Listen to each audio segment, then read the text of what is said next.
Assalamualaikum warahmatullahi wabarakatuh. Perkenalkan, nama saya Rina Kamelia dengan NIM A1Q1210116 kelas A.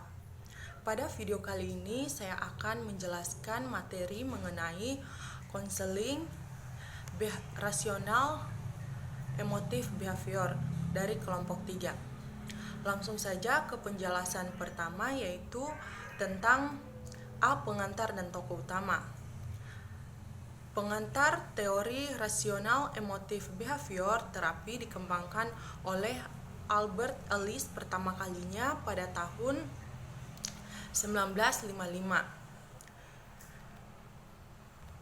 Mulanya dikenal sebagai terapi rasional, ia mengubahnya menjadi rasional emotif terapi.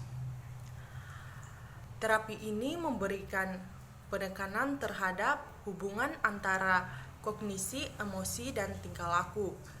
Yang ketiganya saling mempengaruhi satu sama lain.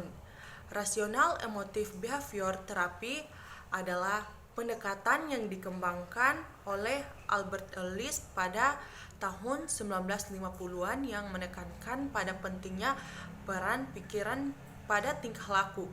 Pada awalnya, pendekatan ini disebut dengan rasional terapi. Kemudian Albert Ellis mengubahnya menjadi rasional emotif terapi pada tahun 1961.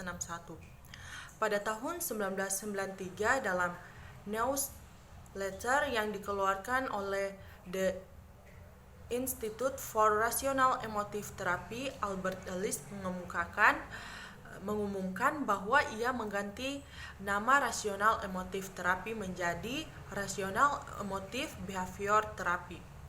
Pada tahun 1993, Ellis mengubah nama rasional emotif terapi menjadi rasional emotif behavior terapi.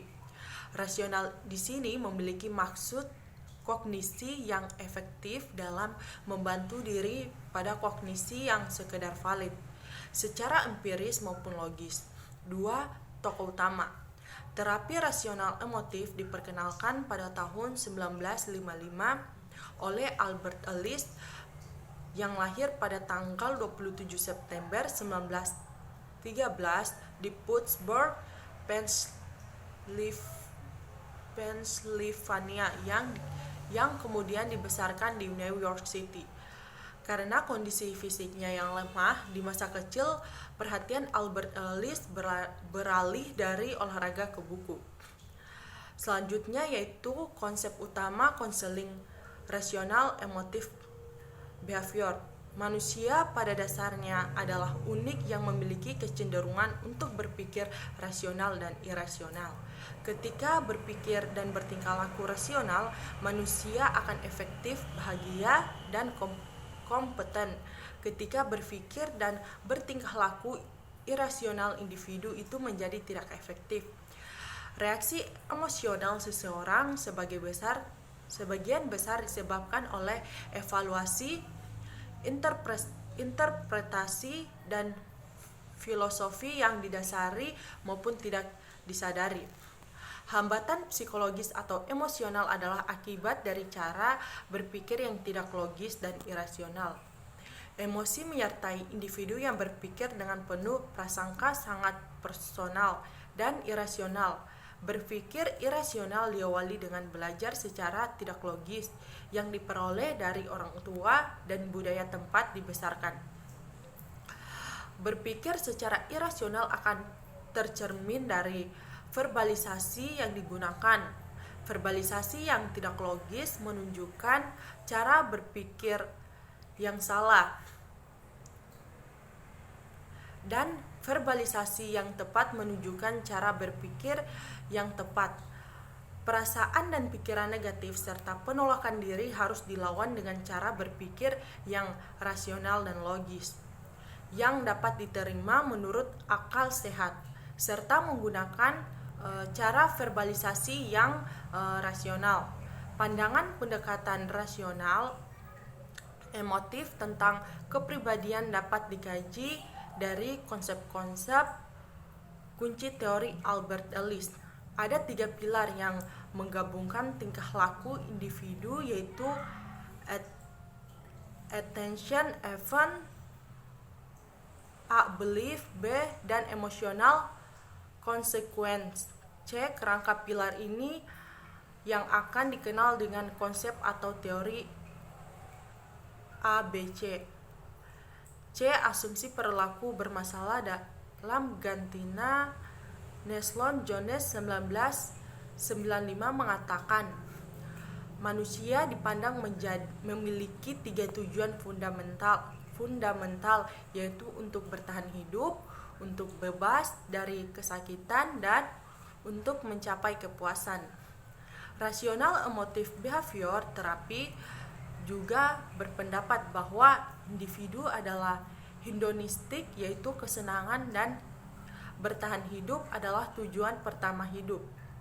Dalam Gantina, Glading 1992 mengatakan Ellis mengidentifikasi 11 keyakinan irasional individu yang dapat mengakibatkan masalah, yaitu 1.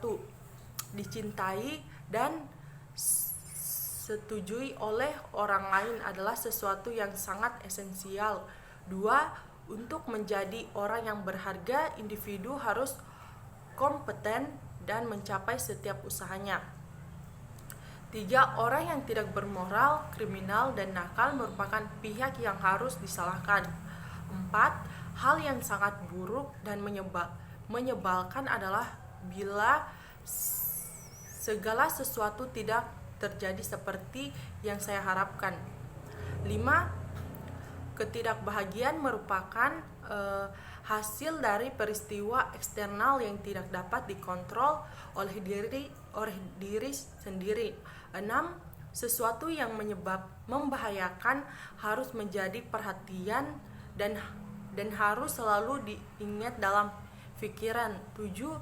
Lari dari kesulitan dan tanggung jawab daripada menghadapinya. 8. Seseorang harus memiliki orang lain sebagai tempat bergantung dan harus memiliki seseorang yang lebih kuat yang dapat menjadi tempat bersandar. 9. Masa lalu menentukan tingkah laku saat ini dan tidak bisa diubah. 10. Individu bertanggung jawab atas masalah dan kesulitan yang dialami oleh orang lain. 11. Selalu ada jawaban yang benar untuk setiap masalah. Dengan demikian, kegagalan mendapatkan jawaban yang benar merupakan bencana. Selanjutnya yaitu tujuan konseling REB. Pada rasional emotive behavior terapi ini bertujuan untuk menghilangkan gangguan emosional yang dapat merusak diri individu seperti cemas, benci, takut, rasa bersalah, dan marah yang mengakibatkan individu berpikir irasional dan melatih individu agar mampu menghadapi kenyataan hidup secara rasional dan membangkitkan kepercayaan dirinya dan kemampuan diri individu. Faiza 2018. Sedangkan dalam Tahir 2016, tujuan utama konseling dengan pendekatan rasional emotive behavior terapi adalah membantu individu untuk menyadari bahwa mereka dapat hidup dengan lebih rasional dan lebih produktif. Selanjutnya yaitu peran dan fungsi konselor. Peran konselor dalam pendekatan rasional emotive behavior terapi adalah 1. Aktif direktif, yaitu mengambil peran lebih banyak untuk memberikan penjelasan terutama pada awal konseling. 2. Mengkonfrontasi pikiran irasional konseli secara langsung. 3. Menggunakan berbagai teknik untuk menstimulus konseli untuk berpikir dan mendidik kembali diri konseli sendiri. 4. Secara terus-menerus, yaitu menyerang atau pemikiran irasional konseli. 5. Mengajak konseli untuk mengatasi masalahnya dengan kekuatan berpikir bukan emosi. 6. Bersifat didaktif. Selanjutnya yaitu kelebihan dan kekurangan rasional emotive behavior terapi. Kelebihannya yaitu pendekatan ini cepat sampai kepada masalah yang dihadapi oleh klien. Kaidah pemikiran logis yang diajarkan kepada klien dapat digunakan dalam menghadapi gejala yang lain. Klien merasakan diri mereka mempunyai kemampuan intelektual dan kemajuan cara berpikir.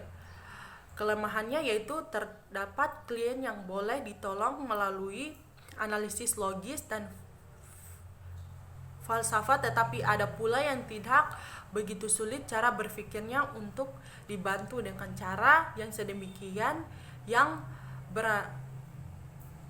beralaskan kepada logis. Selain itu, terdapat setengah klien yang begitu terpisah dari realitas sehingga usaha untuk membawanya ke alam nyata yang sukar sekali dicapai. Dan ada juga klien yang terlalu berprasangka terhadap logika sehingga sukar untuk mereka menerima analisis secara logis. Baik, itulah penjelasan dari saya akhiri dengan ucapan wabillahi taufik walhidayah. Wassalamualaikum warahmatullahi wabarakatuh.